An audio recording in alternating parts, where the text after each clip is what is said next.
শুভ সকাল বন্ধুরা। দোলন simple housewife চ্যানেলের 106 নম্বর ভিডিওতে তোমাদের সবাইকে স্বাগত।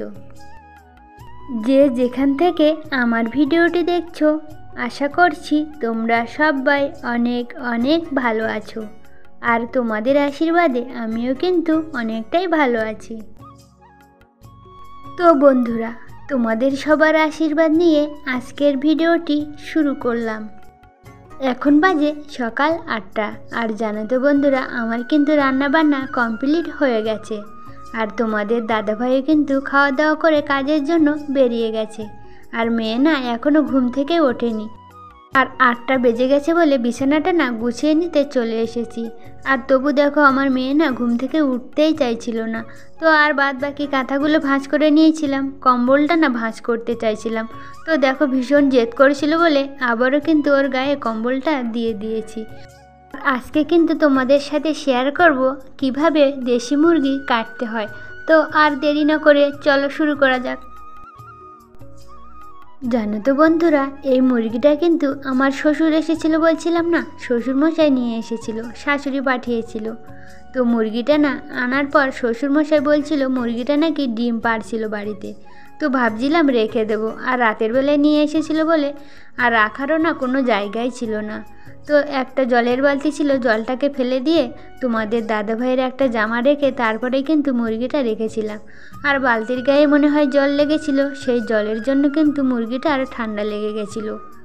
আর সকালবেলা তোমাদের দাদাভাই যখন বের করেছিল, তো মুরগিটা না একদম জবথব হয়ে গেছিলো। তো তোমাদের দাদাভাই বলল, সকালবেলা আমাদের তো রান্না বান্না কমপ্লিট হয়ে গেছে, তো তুমি না মুরগিটাকে দুপুরবেলায় মেরে ভালো করে কেটে গুছিয়ে রেখে দিও, রাতের বেলায় রান্না করে নেব।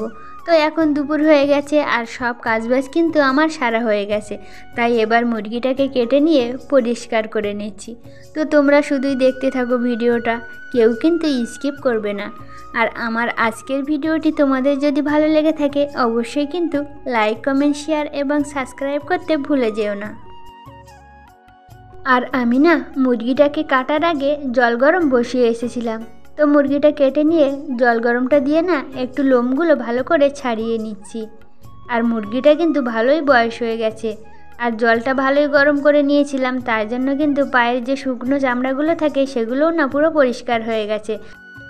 আর জানো তো বন্ধুরা, আমরা না অনেক ছোটোবেলা থেকেই বাপের বাড়িতেই কিন্তু হাঁস মুরগি কাটা দেখে দেখেই শিখেছি।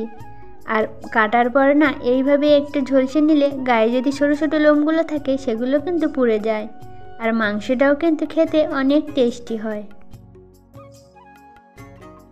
ঝলসে নিয়ে মুরগিটাকে কাটতে বসে গেছি। আর জানো তো বন্ধুরা, যখন মুরগিটা মেরেছিলাম তখন কিন্তু ঠ্যাংগুলো কাটা হয়নি।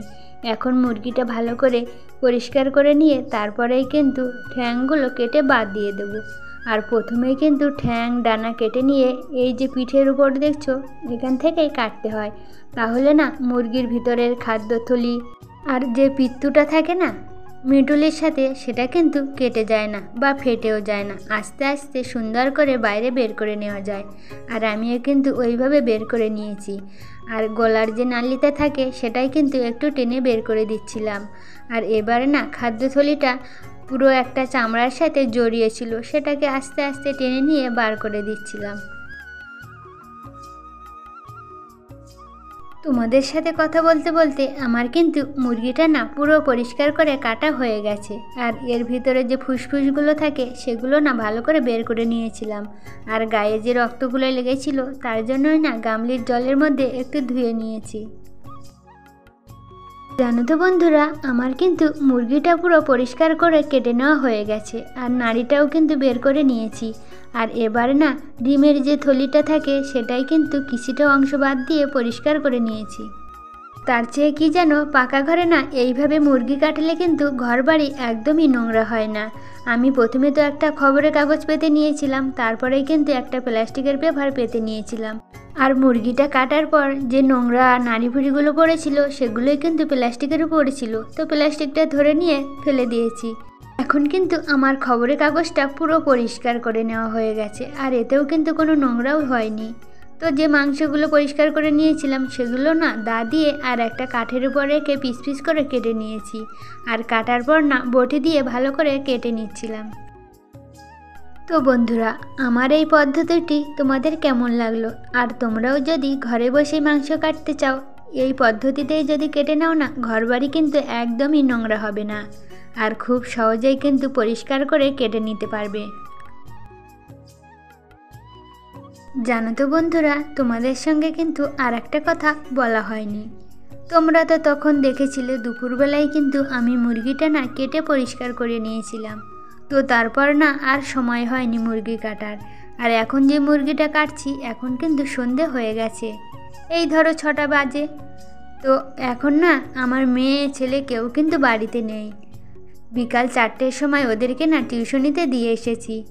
আর দুপুরবেলা মুরগিটা পরিষ্কার করে নিয়ে না রেখে দিয়েছিলাম। আর তারপর মেয়েকে স্নান করানো খাওয়া দাওয়া করতে করতেই আর সময় হয়নি। তাই ওদেরকে টিউশনিতে দিয়ে এসে তারপর বাড়ির যে কাজগুলো ছিল সবই কিন্তু করে নিয়েছি। আর এখন ফাঁকা হয়ে গেছি বলে এখন মাংসটা কাটতে বসে গেছি। আর জানো তো বন্ধুরা, এখনকার বেলা না এত ছোট হয়ে গেছে যে একটা দুটো কাজ করতে করতেই কিন্তু টাইম শেষ হয়ে যায়। দেখো, আমি কিন্তু মেয়েকে দিয়ে সেই মাংস কাটতে বসে গেছিলাম। তো এখন না দেখতে দেখতেই কিন্তু 6টা বেজে গেছে আর ওদের ছুটিও হওয়ার সময় হয়ে গেছে। তাই তাড়াহুড়ো করে না মাংসটাও কেটে নিয়েছি। আর কেটে নিয়ে বটি আর দাটা না ঘরের জল দিয়ে কিন্তু ধুয়ে নিয়েছি। আর খবরের কাগজে তো কোনো নোংরাই হয়নি, তাই খবরের কাগজটা তুলে নিয়ে গামলির মধ্যেই কিন্তু রেখে দিয়েছি। আর সব কিছু গুছিয়ে নিয়ে বারান্দাতে না একটু ফিনাইল দিয়ে দিয়েছি যাতে কোনো গন্ধ না থাকে। এবার একটু মুছে নিয়েছি। আর এই যে দেখে নাও, আমার কিন্তু খুব সুন্দর পরিষ্কার করে মিডিয়াম সাইজের মাংস কাটা কমপ্লিট হয়ে গেছে। তো বন্ধুরা, আজকের ভিডিওটি এখানেই শেষ করছি। তোমাদের সাথে দেখা হবে পরের ভিডিওতে। তোমরা সবাই ভালো থেকো, সুস্থ থেকো। ধন্যবাদ।